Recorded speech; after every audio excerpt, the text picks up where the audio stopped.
క్రీస్తునందు ప్రియులారా, యేసుక్రీస్తు నామములో మీ అందరికీ క్రిస్మస్ అలాగే నూతన సంవత్సరపు శుభాకాంక్షలు తెలియచేస్తున్నాం. క్రీస్తు రాకడ ధ్వని శాంతి ఆదరణ సందేశాలు అను టీవీ కార్యక్రమం కొరకు ప్రేమతో మిమ్మల్ని ఆహ్వానిస్తున్నాం. మీరు మీ విలువైన సమయాన్ని కేటాయించుకొని మా కార్యక్రమాలు చూస్తున్నందుకు మీకు కృతజ్ఞతలు. ఈ కార్యక్రమాలు మీ ఆత్మీయ ప్రయోజనమునకు ఎంతో సహాయపడుతున్నవని నమ్ముతున్నాం. ప్రియులారా, ఈ టీవీ పరిచర్య కొరకు ప్రార్థించండి, సహకరించండి, ప్రోత్సహించండి. ఈ కార్యక్రమాలు ఇతరులకు పరిచయం చేసి వారు కూడా చూసి మేలు పొందేటట్లుగా సహాయపడాలని మీకు మనవి చేస్తున్నాం. విశ్వాసంతో ఎంతో ఖర్చు పెట్టి కొనసాగిస్తున్న ఈ కార్యక్రమాలు తుదవరకు కొనసాగేటట్లుగా ప్రార్థించండి. దేవుడు మిమ్మల్ని ప్రేరేపిస్తే మీరు కూడా ఒక కార్యక్రమానికి స్పాన్సర్ చేసి ఈ పరిచర్యలో పాలిభాగస్తులు కావాలని ప్రేమతో మీకు మనవి చేస్తున్నాం. ప్రత్యక్షంగా టీవీ ద్వారా మేము సువార్త ప్రకటిస్తున్నాం. పరోక్షంగా ప్రార్థిస్తున్న వారు, సహకరిస్తున్న వారు, మమ్మలను ప్రోత్సహిస్తున్న వారంతా ఈ పరిచర్యలో పాలిభాగస్తులు అని జ్ఞాపకం చేస్తున్నాం. యేసుక్రీస్తు వారు ఇచ్చిన గొప్ప ఆజ్ఞని మేము పాటిస్తున్నాం. మీరు వెళ్ళి సమస్త జనులను శిష్యులుగా చేయండి అని ప్రభు చెప్పారు. కనుక ఈ మీ గృహాల్లో ప్రవేశించి మీకు సువార్త చెప్పి ప్రభు రాకడ కొరకు ఎత్తబడే సార్వత్రిక సంఘము కొరకు మిమ్మల్ని సిద్ధపరచడానికి మా వంతు ప్రయత్నాన్ని మేము కొనసాగిస్తున్నాం. ఓకే, యేసుక్రీస్తు రెండవ రాకడను గూర్చి, ప్రపంచ భవిష్యత్తును గూర్చి అనేకమైన విషయాలు మనం తెలుసుకొని మనం సిద్ధపడి మనం ఇతరులను సిద్ధపరచడానికి దేవుడు మనకిచ్చిన ఈ మంచి అవకాశాన్ని మనం అందరం కలిసి వినియోగించుకుందాం. ప్రస్తుతం మనము యేసుక్రీస్తు రెండవ రాకడ వర్తమానాలు ఒక సబ్జెక్టుగా తీసుకొని సీరియల్గా ధ్యానం చేస్తున్నాం.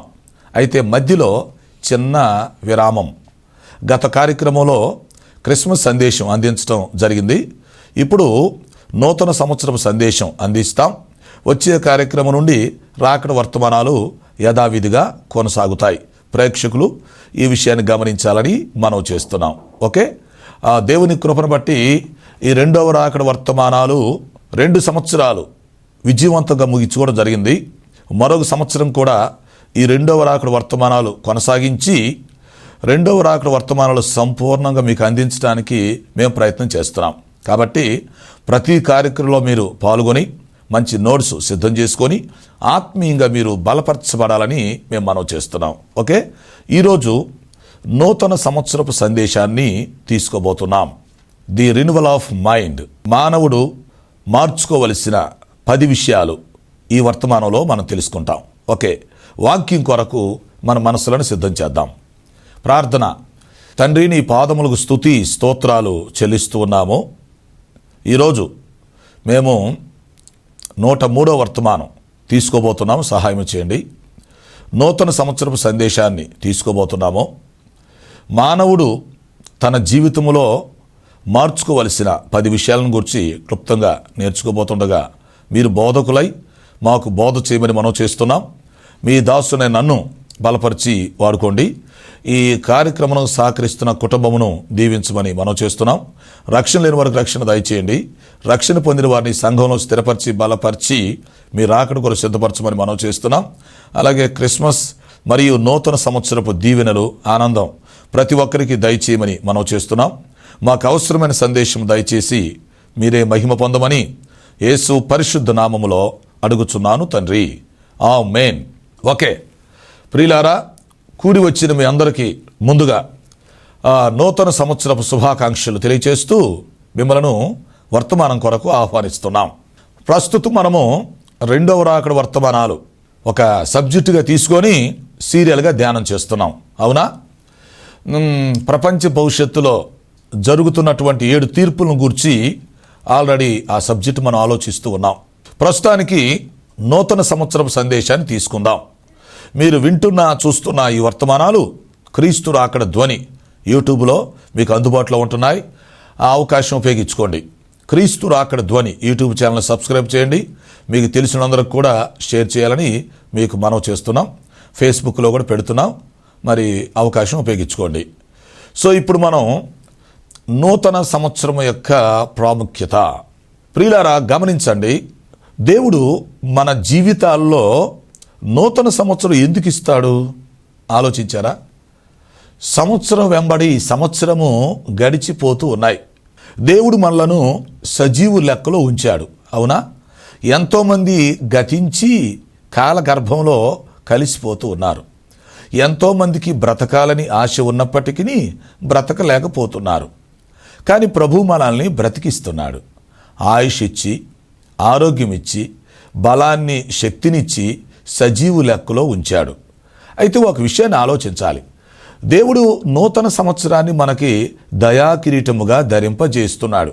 ఎవరైనా ఈ భూలోకములో ఒక సంవత్సరం అదనంగా బ్రతకాలంటే దేవుడు అనుమతించాలి. అది దేవుని పర్మిషన్. దేవుడు ఆ వ్యక్తి తల మీద నూతన సంవత్సరం అనే దయాకిరీటమును ఇలా పెడతాడు. బాబు, అమ్మా, ఈ సంవత్సరము కూడా బ్రతుకు అని చెప్తాడు. సో ఈ దయాకిరీటం పేరేంటంటే ఆయుష్కాలం. కీర్తనలో అక్కడ 65:11 చెప్పినట్లుగా నీవు సంవత్సరమును దయాకిరీటమును ధరింపజేయుచున్నావు అని ఉంటుంది. అంటే దేవుడు ప్రతి సంవత్సరము కూడా ఈ ఆయుష్కాలమును మన తల మీద దయాకిరీటముగా ధరింపచేస్తున్నాడు. అది మనం అర్థం చేసుకోవాలి. ఎవరి తల మీద అయితే దయాకిరీటం పెట్టబడదో ఆ సంవత్సరం వారి జీవితం ముగించబడుతుంది. కాబట్టి దేవుడు ప్రతి సంవత్సరం మనకి ఆయుష్ ఇస్తూ మనలను సజీవు లెక్కలో ఉంచుతున్నప్పుడు మనం ఆయన ఆరాధించాలి, ఆయనకి కృతజ్ఞతాస్తుతులు చెల్లించాలి. ఓకే, ఈ నూతన సంవత్సరం మనందరికీ శుభంగా, సంతోష సమాధానాలు కలిగించే సంవత్సరంగా ఉండాలని ఆశిస్తున్నాం. ఈ సంవత్సరంలో అందిస్తున్న వర్తమానం ఏంటంటే మానవుడు తన జీవితంలో మార్చుకోవలసిన విషయాలు. The renewal of mind. రోమీలకు రాసిన పత్రిక 12వ అధ్యాయము 1-2 వచనాలని గమనించండి. రోమీలకు రాసిన పత్రిక 12వ అధ్యాయం 1-2 వచనాలు. కాబట్టి సహోదరులారా, పరిశుద్ధమును దేవునికి అనుకూలమునైన సజీవ యాగముగా మీ శరీరములను ఆయనకు సమర్పించుకొనవలెనని దేవుని వాత్సల్యతను బట్టి మిమ్మలను బ్రతిమలాడుకొనుచున్నాను. ఇట్టి సేవ మీకు యుక్తమైనది. 2వ వచనం, మీరు ఈ లోక మర్యాదను అనుసరింపక, చూసారా, ఈ లోక మర్యాదను అనుసరింపక ఉత్తమమును అనుకూలమును సంపూర్ణమునై ఉన్న దేవుని చిత్తం ఏదో పరీక్షించి తెలుసుకున్నట్లు మీ మనస్సు మారి నూతన మగుట వలన రూపాంతరం పొందుడి. ఓకే, ఈ నూతన సంవత్సరంలో మనం ఏమి చేయాలి? మన మనస్సు మారి నూతన పరచబడి రూపాంతరం పొందాలి. అంటే మన మనసు మారాలి. దేవుడు మనకు నూతన సంవత్సరం ఎందుకు ఇస్తాడంటే ఒక కారణం మన మనసు మారటానికి. ఆల్రెడీ మనం మారు మనసు పొంది ఉండొచ్చు. మారు మనసు పొందనోళ్ళు మారు మనసు పొందాలి. ఆల్రెడీ మారు మనసు పొందినోళ్ళు తిరిగి మళ్ళీ మనసు మార్చుకుంటూ ఉండాలి. అంటే మనిషి తన మనసును మార్చుకోవలసిన విషయాలు బైబిల్లో చాలా ఉన్నాయి. వాటిల్లో క్లుప్తంగా 10 విషయాలు మీకు గుర్తు చేస్తాం ఈ వర్తమానంలో. 10 ఆజ్ఞలు అనే పదాన్ని మనం ఎట్లా గుర్తుంచుకుంటున్నామో అలాగే మానవుడు మరి తన మనస్సులో మార్పు చెందవలసిన విషయాలు, మార్చుకోవలసిన విషయాలు ఒక 10 విషయాల్ని క్లుప్తంగా గుర్తు చేస్తాం. మీరు అర్థం చేసుకోండి, నోట్ చేసుకోండి. ఈ 10 విషయాల మీద సంఘాల్లో 10 సందేశాలు కూడా అందించవచ్చు. ఇది ప్రతి వ్యక్తికి సంబంధించిన వ్యక్తిగత విషయం. మనము, మన కుటుంబాలు, మన సంఘాలు దీవించబడాలంటే ముందు మన మనస్సులో మార్పు రావాలి కదా. మనస్సులో మార్పు వస్తే అన్నిటిలో మార్పు వస్తుంది.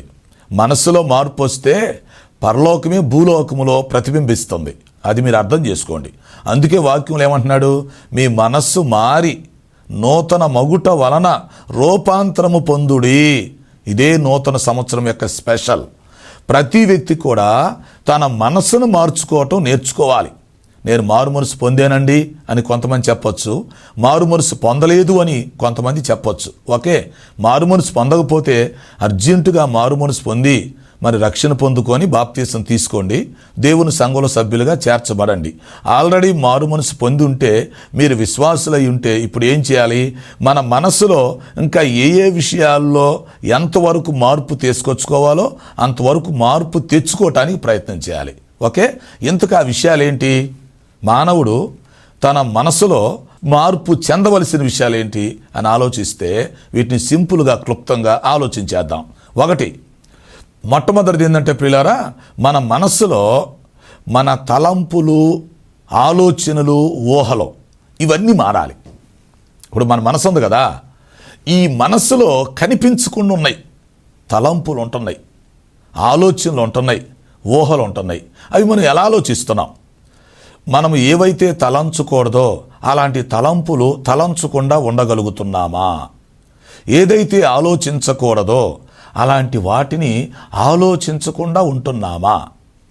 ఏవైతే మనం ఊహించుకోకూడదో అలాంటి వాటిని ఊహించుకోకుండా ఉండగలుగుతున్నామా? మన భావోద్రేకాలను కంట్రోల్లో పెట్టుకోగలుగుతున్నామా? అది ఆలోచించాలి. అందుకే కీర్తన 1:1 ఏం చెప్తున్నాడు? దుష్టుల ఆలోచన చొప్పున మీరు నడవద్దు, పాపులు మార్గమున నిలవద్దు, అపహాస్కులు కూర్చుండు చోట కూర్చోవద్దు. మరి ఏం చేయాలి? యెహోవా ధర్మశాస్త్రమునందు మీరు ఆనందిస్తూ దివారాత్రములు వాక్యమును ధ్యానిస్తూ ఉండండి, అప్పుడు మీరు ధన్యులవుతారు అని వాక్యం చెప్తుంది. కాబట్టి మన మనస్సును మనం అదుపులో పెట్టుకోవాలి. మనసు చాలా వేగంగా ప్రయాణం చేస్తుంది. మనస్సు రాకెట్ కంటే వేగంగా ప్రయాణం చేస్తుంది. ఒక్క నిమిషములో మన మనస్సులో ఆలోచించి చంద్రమండలం మీదకి వెళ్ళి మళ్ళీ ఇక్కడ తిరిగి రావచ్చు. పెద్ద విషయం ఏం కాదు. కాబట్టి ముందు మనస్సు చెప్పినట్టు మనం వినకుండా మనం చెప్పినట్టు మనసు వినేటట్టుగా మనం చేసుకోవాలి. అంటే సెల్ఫ్ కంట్రోల్. మన మనసు ఎట్లా నడిపిస్తే అలా మనం నడవకూడదు. మనము చెప్పినట్టు మనసు నడవాలి. అంటే మన ఆలోచనలు, ఈ తలంపులు, ఊహలు, ఈ భావోద్రేకాలు వీటన్నిటిని మనం సెట్ చేసుకోవాలి. ఓకేనా? కనుక మనసులో మార్పు రావాలి. రెండవది ఏంటంటే మన నోటి మాటల్లో మార్పు రావాలి. చూసారా? వాక్యం ఏం చెప్తుందంటే, జీవమును ప్రేమించి మంచి దినములు చూడగోరువాడు చెడ్డదానిని పలకకుండా తన నాలుకను, కపటమైన మాటలు పలకకుండా తన పెదవులను కాచుకొనవలెను అని వాక్యం చెప్తుంది. సో ఇప్పుడు మనం ఏం చేయాలి సార్? మనం ఈ జీవంలో ప్రవేశించాలంటే, మంచి భవిష్యత్తు కలిగి ఉండాలంటే మనం నోరును కంట్రోల్లో చేసుకోవాలి. నోరు మంచిదైతే ఊరు మంచిదైద్ది. అర్థమైందా? కాబట్టి మనం నోట్లో నుంచి మాట్లాడుతున్నప్పుడు నూతన సంవత్సరంలో, భవిష్యత్తులో ఇష్టం వచ్చినట్టు మాట్లాడగాకండి. నోరు కంట్రోల్లో పెట్టండి. ఒక ఆయన అంటాడు కదా, చేయి జారితే తీసుకోవచ్చు కానీ నోరు జారితే తీసుకోలేమని. చేయి జారిందనుకోండి వెనక్కి తీసుకోవచ్చు, దెబ్బ పడకముందే వెనక్కి తీసుకోవచ్చు. కానీ నోరు జారితే ఆ మాట గాలిలోకి వెళ్ళిపోయింది కదా, దాన్ని మళ్ళీ మనం వాయు తరంగాల నుంచి తిరిగి తీసుకురాలేం కదా. కొంచెం అర్థం చేసుకోవాలి. కాబట్టి మన మనసులో మార్పు రావాలి. తర్వాత మన నోటి మాటల్లో మార్పు రావాలి. మనం ఎప్పుడు కూడా శుభవచనాలు పలకాలి కానీ అశుభవచనాలు పలకకూడదు. ఆశీర్వాదం వచనాలు మాట్లాడాలి కానీ శాపవచనాలు మాట్లాడకూడదు. బూతులు, పొగరుబోతు మాటలు, సరసోక్తులు మన నోట్లో రాకూడదు. ఎందుకంటే ఈ నోటితోనే ప్రార్థన చేస్తున్నాం, పాటలు పాడుతున్నాం, ఆరాధన చేస్తున్నాం, వాక్యం చదువుతున్నాం, వాక్యం చెప్తున్నాం. పవిత్రమైన కార్యాలన్నీ ఈ నోటితో చేస్తూ మరలా అపవిత్రమైనటువంటి మాటలు కూడా ఈ నోటితో మాట్లాడటం మంచిది కాదు కదా. అందుకని యాకోబు ఏమంటాడు? ఆయన, ఒక బావిలో 2 రకాలైన జలాలు ఊరవు కదా, మంచినీళ్ళు, చేదు నీళ్ళు ఒకే బావిలో నుంచి రావు కదా, మరి మీ నోట్లో నుంచి 2 రకాల మాటలు ఎందుకు వస్తున్నాయి అంటున్నాడు. మంచి మాటలు వస్తున్నాయి, చెడ్డ మాటలు వస్తున్నాయి. అదేంటి? విశ్వాసుల నోట్లోంచి మంచి మాటలు రావాలి కదా. అవిశ్వాసుల నోట్లో నుంచి అనుకోండి కొన్ని మంచి మాటలు వస్తాయి, కొన్ని చెడ్డ మాటలు వస్తాయి. ఎందుకంటే వాళ్ళు అవిశ్వాసులు కాబట్టి. కానీ విశ్వాసుల నోట్లో నుంచి మంచి మాటలే రావాలి కానీ చెడ్డ మాటలు రాకూడదు. కాబట్టి మన నోటి మాటల్ని అదుపు చేసుకోవాలి. రెండవది. మూడవది ఏంటంటే మన క్రియలు. మన కాళ్ళతో, మన చేతులతో, మన శరీరంతో మనం చేసే క్రియలు ఉంటే చూసారా, ఈ క్రియలు కూడా మంచిగా ఉండాలి. దేవునికి అసహ్యమైన క్రియలు మనం చేయకూడదు. మనుషులకు అసహ్యమైన క్రియలు మనం చేయకూడదు. అసహ్యులుగా ఉండకూడదు. ఎందుకంటే మనం చనిపోయిన తర్వాత మన క్రియలు మన వెంట వస్తాయి. మీకు తెలుసా? వాక్యం చెప్పినట్లుగా ఎవని క్రియలు వాని వెంట వస్తాయి. కాబట్టి ఇక్కడ మనం మంచి క్రియలు చేస్తున్నామో చెడ్డ క్రియలు చేస్తున్నామో అర్థం చేసుకోవాలి. మనం చనిపోయిన తర్వాత ఏమవుతాయి అంటే మన క్రియలు 2 జెరాక్స్ లాగా అయిపోయి ఒక కాఫీ మనతో వచ్చి ఒక కాఫీ భూమి మీద ఉండిద్ది అన్నమాట. ఇప్పుడు జెరాక్స్ చేస్తాం కదా, అట్లాగే మానవుడు చేసిన క్రియలు ఏం చేస్తాయి? ఒక కాఫీ మనతో వస్తాయి. న్యాయపీఠం దగ్గరికి వచ్చినప్పుడు ఆ క్రియలను బట్టి మనం ప్రతిఫలం పొందుతాం. అలాగే మనం మరణించిన తర్వాత ఒక కాఫీ భూమి మీదే ఉండిద్ది అన్నమాట. మనం చేసిన క్రియల గురించి ఎక్కడ జనాలు చెప్పుకుంటూ ఉంటారు. అది మనం అర్థం చేసుకోవాలి. కనుక మనిషి మరణిస్తాడు కానీ మనిషి చేసిన క్రియలు మరణించవు కదా. మనిషి మరణిస్తాడు కానీ సాక్ష్యం అనేది మరణించదు కదా. అందువల్ల మనం ఏం చేయాలి? మన క్రియలు జాగ్రత్తగా చూసుకోవాలి. మన క్రియలకి బహుమానం వచ్చేటట్టుగా చూసుకోవాలి. మన క్రియలను బట్టి మనకి మంచి సాక్ష్యం కలిగేటట్టుగా చూసుకోవాలి. అది రెండవ విషయం. ముందు మనసును కంట్రోల్ పెట్టుకోవాలి. రెండవది నోటి మాటలు, నోరు కంట్రోల్లోకి రావాలి. 3 క్రియలు కంట్రోల్లోకి రావాలి. 4వది వచ్చేసి మన చూపులు. ఇప్పుడు మన కళ్ళతో చూపులు చూస్తున్నాం. దేవుడు మనకి 2 కళ్ళు ఇచ్చాడు. ఈ 2 కళ్ళతో అందరినీ చూస్తున్నాం. అయితే ఒక విషయాన్ని గమనించాలి. 2 కళ్ళతో మనం అందరినీ చూడగలుగుతున్నప్పుడు, అన్నీ చూడగలుగుతున్నప్పుడు ప్రజలు 1000 కళ్ళతో మనల్ని చూస్తున్నారని కూడా అర్థం చేసుకోవాలి. మన ఇష్టం వచ్చినట్టుగా చూడకూడదు. పిల్లి ఏం చేసిద్దంటే పాలు తాగేటప్పుడు 2 కళ్ళు మూసుకొని పాలు తాగిద్ది. అప్పుడు అనుకునిద్ది నన్ను ఎవరు చూడలేదు అనుకునిద్ది. అది వాస్తవం కాదు కదా. అది పిల్లి అమాయకత్వం, నన్ను ఎవరు చూడలేదు అనుకోవటం. అట్లాగే చాలామంది వాళ్ళు చేస్తూ దేవుడికి తెలియదన్నట్టుగా ఉంటారు, లేక మనుషులకు తెలియదన్నట్టుగా ఉంటారు. అది కరెక్ట్ కాదు. ఎందుకంటే నువ్వు అందరిని చూస్తున్నప్పుడు అందరూ కూడా నిన్ను చూస్తారు కదా. అందుకే పౌలు గారు అంటాడు, మేము మీ మధ్యలో మరి పత్రికల వలె ఉన్నాము, తెరవబడిన పుస్తకం లాగా ఉన్నాం అంటారు. వాల్ పోస్టర్ లాగా. వాల్ పోస్టర్ అంటించినప్పుడు వచ్చేవాళ్ళు వెళ్ళేవాళ్ళు దాన్ని చూస్తూ ఉంటారు కదా. అలాగే మనల్ని కూడా చూస్తూ ఉంటారు. అవిశ్వాసులు అనుకోండి, ప్రక్కన పెట్టండి. విశ్వాసులుగా, సేవకులుగా, నాయకులుగా ఉంటున్నప్పుడు క్రొత్తగా జన్మించినటువంటి మనలను ప్రజలు పరీక్షిస్తారు, పరిశీలిస్తారు, పరిశోధిస్తారు, ప్రశ్నిస్తారు. అర్థం చేసుకోవాలి. కాబట్టి ఇప్పుడు మనం ఏం చేయాలి? మన చూపులు కూడా జాగ్రత్తగా చూసుకోవాలి. పైగా ఇతరులను మనం చూస్తున్నప్పుడు ఎలా చూస్తున్నాము? పౌలు గారు తిమోతి పత్రికలో చెప్పినట్టుగా మరి పెద్దవాళ్ళైతే వాళ్ళని తల్లులుగా, తండ్రులుగా, అన్నలుగా, చెల్లెలుగా, స్నేహితులుగా అలా మనం చూడగలుగుతున్నామా? ఇతరులను మనం చూస్తున్నప్పుడు, పురుషులు స్త్రీలను చూస్తున్నప్పుడు, స్త్రీలు పురుషులను చూస్తున్నప్పుడు ఏ చూపుతో చూడగలుగుతున్నారు? మీ చూపు పవిత్రంగా ఉంటుందా? మీ చూపులో దోషం ఉంటుందా? అర్థం చేసుకోవాలి. కాబట్టి ఇప్పుడు మనం ఏం చేయబోతున్నాం? ఈ నూతన సంవత్సరంలో లేదు మన ముందు ఉంచబడిన భవిష్యత్తు కాలంలో మన మనసులో మార్చుకోవలసిన విషయాలు మార్చుకోవటానికి ప్రయత్నం చేయబోతున్నాం. మారు మనసు పొందటం వేరు. ఒకసారి రక్షణ పొందుతాం, పని అయిపోతుంది. ఆ తర్వాత మనసుని ప్రతిరోజు మార్చవలసిన విషయాల్లో మార్చుకుంటూ ఉండాలి. సూత్రం అర్థమైందా? ప్రతిరోజు మన మనసుని ఏ విషయాల్లో మార్చుకోవాలో ఆయా విషయాల్లో మార్చుకుంటూ ఉండాలి. మన మార్పు పర్సంటేజీ పెరుగుతూ ఉండాలి. ఇప్పుడు మనం కొన్ని విషయాల్లో మన మనసు మార్చుకొని ఉండొచ్చు, కొన్ని విషయాల్లో ఫెయిల్ అయి ఉండొచ్చు. ఏ విషయాల్లో ఫెయిల్ అవుతున్నామో చూసుకొని వాటిలో సక్సెస్ అవ్వటానికి ప్రయత్నం చేయాలి. అంతేకాదు మరి ఏ విషయాల్లో ఎంతవరకు మనం సక్సెస్ అవుతున్నాం, ఇంకా పర్సంటేజీ పెంచుకుంటూ వెళ్ళాలి. కాబట్టి మన మనసులో మార్చుకోవలసిన విషయాలను మార్చుకుంటూ వెళ్ళాలి. చివరికి మనం మరణించేంత వరకు వచ్చేసరికి, లేదా ప్రభు రాకడ వచ్చేసరికి మన మనసు పూర్తిగా అన్ని విషయాల్లో మారి మనం రూపాంతరం పొంది క్రీస్తు యొక్క స్వరూపంలోకి వచ్చేసేయాలి. అది లెక్క. కాబట్టి అలా అర్థం చేసుకోండి. ఇక 5వ విషయానికి వస్తే మన కోరికల్లో మార్పు రావాలి. మన మనసులో కోరికలు ఉంటాయి కదా, ఆ కోరికలు మనకే తెలుస్తాయి కానీ ఇతరులకు చెప్పవు, ఇతరులకు తెలీదు. కొన్ని కోరికలు తెలుస్తాయి, కొన్ని కోరికలు తెలీదు ఇతరులకి. కొన్ని కోరికలు మనం చెప్తేనే తెలుస్తాయి, చెప్పకపోతే తెలియదు. సరే, ఏదేమైనా ఈ కోరికలు అనేవి మనసులో ఉంటాయి. అసలు ఆ లెక్కకు వస్తే మానవుడు కోరికల పుట్ట.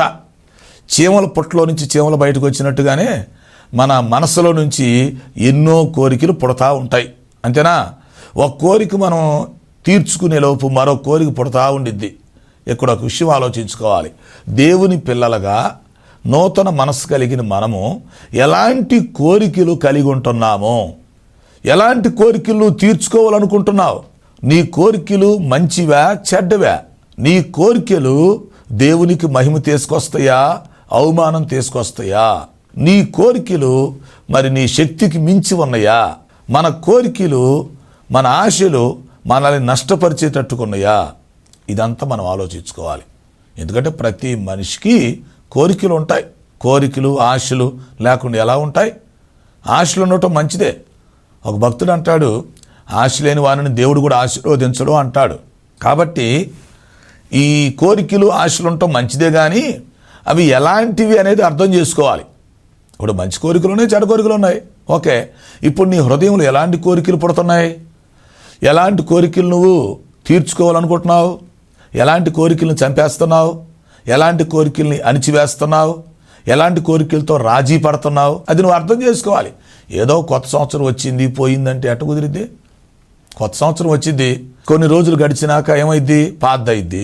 మళ్ళీ కొత్త సంవత్సరం వచ్చింది, కొన్ని రోజులు గడిచిన తర్వాత పాతదైద్ది. ఇంకా అలా జీవితాంతం పాత జీవితం లాగుంటే నూతన జీవితం వచ్చేది ఎప్పుడు? అందుకే కదా పౌలు గారు చెప్పాడు, మీ మనస్సు మారి, అది మీ మనస్సు మారి నూతన మగుట వలన రూపాంతరం పొందండి. ఎప్పటికప్పుడు మీ మనస్సును మార్చుకుంటూ ఉండండి. ఏ ఏ విషయాల్లో మార్పులు రావాలో ఆ విషయాల్లో మార్పులు రావటానికి మీరు ప్రయత్నం చేయాలి, ప్రార్థించాలి, ప్రయాసపడాలి, విజయం సాధించాలి. ఓకే, కాబట్టి 5వది మన కోరికలు ఎలా ఉన్నాయో చూసుకోవాలి.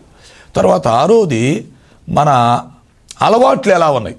అలవాట్లు, కోరికలు అంటేనేమో మనసులో ఉండేవి, అలవాట్లు అంటే బయటకు కనిపించేవి. అంటే మన అలవాట్లు అందరికి తెలుస్తాయి అన్నమాట. మన ఉదయం నిద్ర లేచిన దగ్గర నుంచి సాయంత్రం పనుకునేంత వరకు మన డైలీ లైఫ్లో, అనుదిన జీవితంలో ఎలాంటి అలవాట్లు కలిగి ఉంటున్నాం? మంచి అలవాట్లు ఎన్నున్నాయి, చెడ్డ అలవాట్లు ఎన్నున్నాయి? మన అలవాట్లు దేవుడికి మహిమ తీసుకొస్తున్నాయా, అవమానం తీసుకొస్తున్నాయా? మన అలవాట్లు ఇతరులకి ఉపయోగకరంగా ఉంటున్నాయా మంచిగా, లేక ఇతరులకు అభ్యంతరకరంగా ఉంటున్నాయా? మన అలవాట్లు ఓ చేదస్తంలాగా ఉంటున్నాయా, పిచ్చితనంలాగా ఉంటున్నాయా, లేక చెడు అలవాట్లకి అలవాటు పడిపోయి మరి బానిసలమైపోయి బయటికి రాలేని స్థితిలో ఉన్నామా? ఎలాంటి వ్యసనాల్లో మనం ఉన్నాం అర్థం చేసుకోవాలి. నువ్వు ఏదైతే ఎక్కువగా చూస్తున్నావో అది నీకు ఒక అలవాటు అయింది.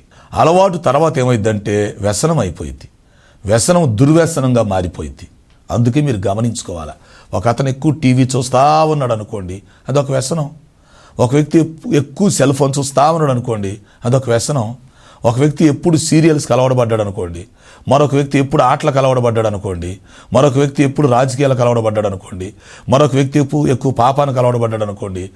అదే ఏదైనా సరే, ఇప్పుడు ఏదైతే దానికి మనం అలవాటు పడిపోతున్నామో దానికి మనం బానిసలమైపోతాం, బయటికి రాలేం. వెళ్ళేటప్పుడు బాగానే ఉంటుంది కానీ వచ్చేటప్పుడు రాలేం.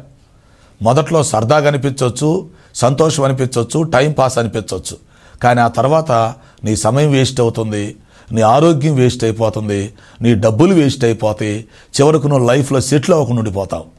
నువ్వు తెలుసుకునేసరికి తెల్లారిద్ది. ఆ తర్వాత నువ్వు బాధపడతావు, అరే ఈ అలవాటు వల్ల ఎంత టైం వేస్ట్ అయిందిరా, నేను ఈ వ్యసనానికి బానిస అవటం వల్ల ఎంత డబ్బు వేస్ట్ అయిందిరా, లేకపోతే ఎంత మనశ్శాంతిని కోల్పోయాను, ఎంత నష్టపోయాను, ఎంత చెడ్డ పేరు వచ్చింది, లేకపోతే నేను అనుకున్న దాన్ని ఎలా సాధించలేకపోయాను, అందరు బాగుంటే నేను ఎలా వెనకబడిపోయాను. ఇదంతా మనం ఆలోచించుకుంటాం. తర్వాత ఆలోచించుకుంటే ఉపయోగం ఏంటి? కాబట్టి మనం ఏం చేయాలి? ఇప్పుడు మన అలవాట్లలో మార్పు రావాలి. తర్వాత 7వది మన ఉద్దేశాల్లో మార్పు రావాలి. మనం ఏదైనా ఒక పని చేస్తున్నప్పుడు, ఎవరితోనైనా మాట్లాడుతున్నప్పుడు, ఏదైనా ఒక స్థలానికి వెళుతున్నప్పుడు, ఏది చేసినా మనకు ఉద్దేశాలు ఉంటాయి కదా. లోపల నువ్వు ఏ ఉద్దేశంతో చేస్తున్నావు? దేవుడు మనిషిని చూడడు, మనిషితో పాటు అతని ఉద్దేశాన్ని కూడా చూస్తాడు. హేబేలు కయ్యనులు బలర్పించినప్పుడు దేవుడు హేబేలు అర్పణ ఎందుకు అంగీకరించాడు, కయ్యోను అర్పణ ఎందుకు అంగీకరించలేదంటే అక్కడ వ్యక్తుల విషయం ప్రక్కన పెడితే వారి ఉద్దేశాలు చూడండి. అంటే కయ్యోను ముందు దేవుడికి నచ్చల, అంటే కయ్యోను ఉద్దేశం మంచిది కాదు, దేవుడికి నచ్చలేదు కనుక అతని అర్పణ దేవుడు అంగీకరించలేదు. హేబేలు మంచోడు, అతని ఉద్దేశం మంచిది, అందుకని అతని అర్పణని దేవుడు అంగీకరించాడు. దేవుడికి మొదట మనిషి కావాలి, తర్వాత అతని యొక్క హృదయం, అతని ఉద్దేశం కావాలి, తర్వాత అతని అర్పణ. కాబట్టి ఇప్పుడు దేవుడు ఎప్పుడు కూడా మన ఉద్దేశాలు చూస్తుంటాడు. ఇతడు ఈ పని చేస్తున్నాడు, ఏ ఉద్దేశంతో చేస్తున్నాడు, లేకపోతే ఏ ప్రతిఫలం ఆశిస్తున్నాడు, లేక ఇతని మనసులో ఏ దురుద్దేశం ఉంది. కొంతమంది సేవకు వస్తున్నారు, ఏ ఉద్దేశంతో వస్తున్నారు? కానుకిస్తున్నారు. ఏ ఉద్దేశంతో ఇస్తున్నారు? సంఘంలో పరిచర్య చేస్తున్నారు. ఏ ఉద్దేశంతో చేస్తున్నారు? పలానా వ్యక్తిని పొగుడుతున్నారు. ఏ ఉద్దేశంతో పొగుడుతున్నారు? అంటే దేవుడు ప్రతిదానికి మన మనస్సులో ఉన్నటువంటి ఉద్దేశాన్ని చూస్తాడు. ఎందుకంటే ఉద్దేశాన్ని బట్టే కదా మనిషి ప్రవర్తించేది. యేసుప్రభు చెప్పినట్టు హృదయము నిండు ఉండు దానిని బట్టి నోరు మాట్లాడిద్ది అన్నాడు. అంతేనా? హృదయం నిండి ఉండటం అంటే మన మనసులో ఏ ఉద్దేశం మనం కలిగి ఉంటామో ఆ ఉద్దేశానుసారంగా మనం నోటితో మాట్లాడతాం, చేతలతో మన క్రియలు కూడా చేసి చూపిస్తాం. ఇదంతా మన ఉద్దేశాన్ని బట్టి జరిగింది. కాబట్టి ప్రియులారా, మనం ఈ అంచె దినాల్లో లేక ఈ నూతన సంవత్సరంలో భవిష్యత్తు కాలంలో ఎలాంటి ఉద్దేశాలు కలిగి ఉంటున్నామో చూసుకోవాలి. మన ఉద్దేశాలు సతుద్దేశాలుగా ఉండాలి. దురుద్దేశాలు తొలగించుకోవటానికి ప్రయత్నం చేయాలి. ఓకే. తర్వాత 8వది వచ్చేసి మన సహవాసాన్ని చూసుకోవాలి. దేవుని పిల్లలమైన మనం ఎవరితో సహవాసం కలిగి ఉంటున్నాం? దేవునితో మనకు మంచి సహవాసం ఉంటుందా? దేవుని సేవకులతో, విశ్వాసులతో మంచి సహవాసం ఉంటుందా? చెడు వ్యక్తులతో ఉన్నటువంటి ఆ స్నేహాలు తెగ్గొట్టుకుంటున్నామా, తీసేసుకుంటున్నామా? ఎలా ఉంటున్నాం? మనం దేవుని పిల్లలమని చెప్తూనే చెడు వ్యక్తులతో స్నేహం చేస్తూ ఉంటే వారి ప్రభావం మన మీద పడిద్ది కదా, మనం కూడా నష్టపోతాం కదా. అందుకే వాక్యం చెప్తుంది కదా, దుష్ట సాంగత్యం మంచి నడవడికిని చెరుపును. కాబట్టి మనం మంచివాళ్ళమైన దుష్టులతో సాంగత్యం చేస్తే మనం కూడా ఆ దారిలో నడుస్తాం, అలాగే తయారవుతాం. కాబట్టి ఇప్పుడు మనం ఏం చేయాలి? మన సహవాసం కూడా జాగ్రత్త చేసుకోవాలి. మంచి స్నేహాన్ని అయితే పెంచుకోవాలి, కొనుక్కోవాలి. చెడు స్నేహాన్ని అయితే వదిలించుకోవాలి, తుంచుకోవాలి. కాబట్టి నూతన సంవత్సరంలో మంచి సహవాసాలు కలిగి ఉంటానికి ప్రయత్నించాలి. ఆ తర్వాత 9వది మనం ఆలోచిస్తే మనం తీసుకునే నిర్ణయాలు, తీర్మానాలు. మరి దేవుడు నీకు ఈ నూతన సంవత్సరం అనే దయాకిరీటం ఇస్తున్నాడు, ఆయుష్కాలం పొడిగిచ్చాడు. ఓకే, మరి దేవుడి కొరకు ఎలాంటి నిర్ణయాలు తీసుకుంటున్నావు? నీ వ్యక్తిగత జీవితం కొరకు, కుటుంబం కొరకు, సంఘం కొరకు, సమాజం కొరకు, దేవుని కొరకు నువ్వు ఎలాంటి తీర్మానాలు తీసుకుంటున్నావు? ఒక ఆయన అంటాడు, నూతన సంవత్సరం వచ్చినది నూతన తీర్మానములు తీసుకున్నట్టుకే కదా అంటాడు. కనుక నూతన సంవత్సరంలో కొన్ని కమిట్మెంట్స్ జరగాలి, నూతన తీర్మానాలు మనం తీసుకోవాలి. ఇక 10వది, ప్రియులారా, నూతన సంవత్సరంలో భవిష్యత్తులో మన మంచి మనస్సాక్షిని కలిగి ఉండాలి. మన మనస్సాక్షిని చంపుకోకుండా, మన మనస్సాక్షిని వాత వేసుకోకుండా, నిర్మలమైనటువంటి మనస్సాక్షి కలిగి ఉండాలి. వాక్యానుసారంగా మన మనస్సాక్షి మనకు ఏదైతే బోధిస్తుందో ఆ మనస్సాక్షికి లోబడి సత్యములో నుండి సర్వసత్యంలోనికి నడిపించే స్థితి మనం కలిగి ఉండాలి. ఆ విధంగా ఈ నూతన సంవత్సరంలో ప్రియ ప్రేక్షకులందరూ మన మనసులో ఏ విషయాల్లో మార్పు రావాలో ఆ విషయాల్లో మనం మార్పు చెంది నూతనత్వాన్ని పొంది రూపాంతరం పొందాలని, నూతన సంవత్సరపు దీవెనలు పొందుకోవాలని వాక్యము ద్వారా మీకు మనవి చేస్తూ ఈ మాటలు ముగిస్తున్నాను. అట్టి కృపను దేవుడు మనందరికీ దయచేయను గాక.